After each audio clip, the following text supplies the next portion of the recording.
السلام علیکم۔ S D grammar school کی طرف سے جماعت سوم کے طلبہ کو خوش آمدید کہتی ہوں۔ میرا نام مس نازنین ہے اور میں اردو کی ٹیچر ہوں۔ سیشن کے آغاز سے پہلے بچوں کو کچھ انسٹرکشن دینا چاہوں گی۔ کاپی کے پہلے صفحے پر اپنا نام، مضمون اور جماعت لکھیے۔ کاپی کے دوسرے صفحے پر سلیبس لکھیے۔ سبق نمبر 1، نظم حمد۔ ہماری نظم حمد کا عنوان ہے رب کا حکم مانیں۔ بچوں، میں اس سبق نظم کی جو ہے وہ بلند خوانی کرنی لگی ہوں۔ آپ لوگ اپنے بک کا صفحہ نمبر 1 کھولیے اور میرے ساتھ اسے دہرائیے۔ میں ساتھ ساتھ آپ کو اس کی وضاحت بھی دیتی جاؤں گی۔ پہلا شعر ہے، پیدا کیا ہے اس نے، پیدا کیا ہے اس نے، خالق ہے وہ ہمارا۔ پیدا کیا ہے اس نے، خالق ہے وہ ہمارا، یعنی اللہ تعالیٰ ہی ہمارا خالق ہے، ہمیں تخلیق کرنے والا ہے۔ اس نے ہمیں پیدا کیا ہے، ایک لفظ کن فرما کر اس نے ہمیں تخلیق کر دیا۔ کھانا دیا ہے اس نے، رازق ہے وہ ہمارا۔ کھانا دیا ہے اس نے، رازق ہے وہ ہمارا، یعنی اللہ تعالیٰ نے ہمیں کھانے پینے کی چیزیں عطا کی ہیں اور وہی ہمیں رزق دینے والا ہے۔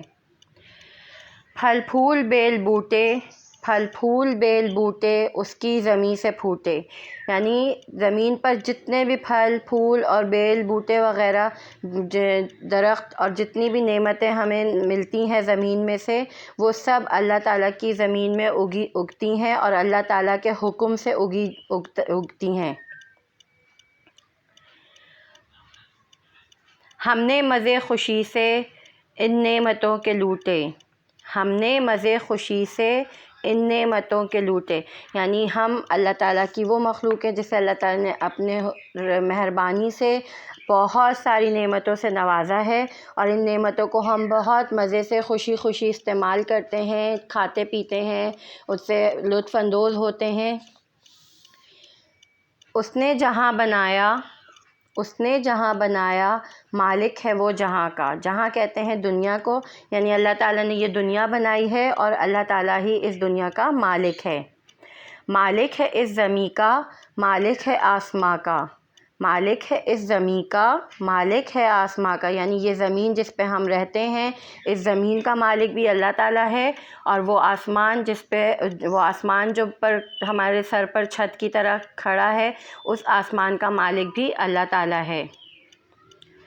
اب چاہیے یہ ہم کو اس رب کا حکم مانیں، اب چاہیے یہ ہم کو اس رب کا حکم مانیں، یعنی ہم سب کو اللہ تعالیٰ نے جتنی نعمتیں دی ہیں، جتنی آسائشیں زندگی میں دی ہیں، اتنے پیارے پیارے رشتے دیے ہیں، تو ہم سب کو ان نعمتوں کے بدلے میں چاہیے کہ ہم اپنے رب کا حکم مانیں۔ اللہ تعالیٰ نے جو تعلیمات ہمیں دی ہیں کہ ہمیں جھوٹ نہیں بولنا چاہیے، ہمیشہ سچ بولنا چاہیے، اپنے ماں باپ کا حکم ماننا چاہیے، تو ہمیں اپنے رب کا حکم ماننا چاہیے، کیونکہ اس رب نے ہمیں بہت ساری نعمتوں سے نوازا ہے۔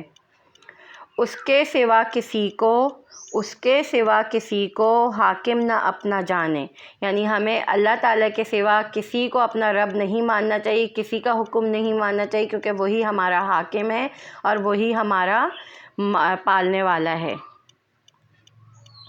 نئے الفاظ کے معنی۔ بچوں، یہ الفاظ معنی جو آپ کو اپنی اسکرین پر نظر آ رہے ہیں، ان الفاظ کے معنی میں آپ کو پڑھ کر سناؤں گی۔ آپ لوگ ان الفاظ معنیوں کو اپنے کاپی میں لکھیے گا۔ لفظ ہے آپ کا خلق، خالق۔ لفظ ہے آپ کا خالق، یعنی بنانے والا، تخلیق کرنے والا۔ دوسرا لفظ ہے رازق۔ رازق کا مطلب ہے رزق دینے والا۔ بوٹے، بوٹے کہتے ہیں پودے کو۔ حاکم، حاکم کا مطلب ہے آقا یا مالک۔ سرگرمیاں، سوال جواب۔ سوال نمبر 1، حمد کسے کہتے ہیں؟ جواب، وہ نظم جس میں اللہ تعالیٰ کی تعریف بیان کی جائے اسے حمد کہتے ہیں۔ سوال نمبر 2، نظم میں سے اللہ تعالیٰ کے 4 صفاتی نام ڈھونڈ کر لکھیے۔ جواب، خالق، رازق، حاکم اور رحیم۔ صفحہ نمبر 7، سوال ہے آپ کا نثر بنانا۔ جب شعر کو جملوں میں لکھا جاتا ہے تو اسے نثر بنانا کہتے ہیں۔ جیسے شعر ہے ہمارا، پیدا کیا ہے اس نے، خالق ہے وہ ہمارا۔ اب بچوں ہم اسے نثر میں کس طرح تبدیل کریں گے؟ نثر میں ہم اسے اس طرح لکھیں گے، اللہ تعالیٰ نے ہمیں پیدا کیا ہے اور وہ ہمارا خالق ہے، یعنی ایک سمپل سے جملے میں تبدیل ہو گیا یہ شعر۔ تو اب اسی طرح ہمارے پاس سوال ہے، دوسرے شعر کی نثر اپنی کاپی میں لکھیے۔ شعر ہے آپ کا شعر نمبر 2، کھانا دیا ہے اس نے رازق ہے وہ ہمارا۔ تو اب ہم اس شعر کی نثر بنائیں گے، اسے ایک سمپل سے جملے میں کس طرح لکھیں گے کہ ہمیں کھانا اللہ تعالیٰ دیتے ہیں اور وہ ہمیں رزق دینے والا ہے۔ بچوں یہ کتاب کا کام ہے، اس سے پہلے جو سوال جواب الفاظ میں نے آپ کو دیے تھے اس کو آپ لوگوں نے اپنی کاپی میں لکھنا ہے۔ اس کے بعد کتاب کا کام ہے، نظم حمد کا صفحہ نمبر 5 اور 6 کتاب میں حل کیجئے، نظم حمد کا صفحہ نمبر 7 میں سوال نمبر 7 کتاب میں حل کیجئے۔ سوال ہے آپ کا، اللہ تعالیٰ کی دی ہوئی 5 نعمتوں کے نام کاپی میں لکھیے اور ان کی تصویریں کاپی میں بنا کر رنگ بھریں۔ تو بچوں ہمارا آج کا یہ سبق نمبر 1 یہاں پر اختتام پذیر ہوتا ہے۔ اب میں آپ سے اجازت چاہوں گی، اس سلسلے میں آپ سے ایک ہی درخواست ہے کہ آپ اس ویڈیو کو بار بار دیکھیے اور اس سے سیکھنے کی کوشش کیجیے۔ اگر کسی بھی طرح کا کوئی مسئلہ ہو اس سبق کے حوالے سے تو آپ اسکول میں مجھ سے کانٹیکٹ کر سکتے ہیں۔ اب نئی ویڈیو کے ساتھ دوبارہ ملاقات ہوگی انشاءاللہ۔ Stay safe, stay home.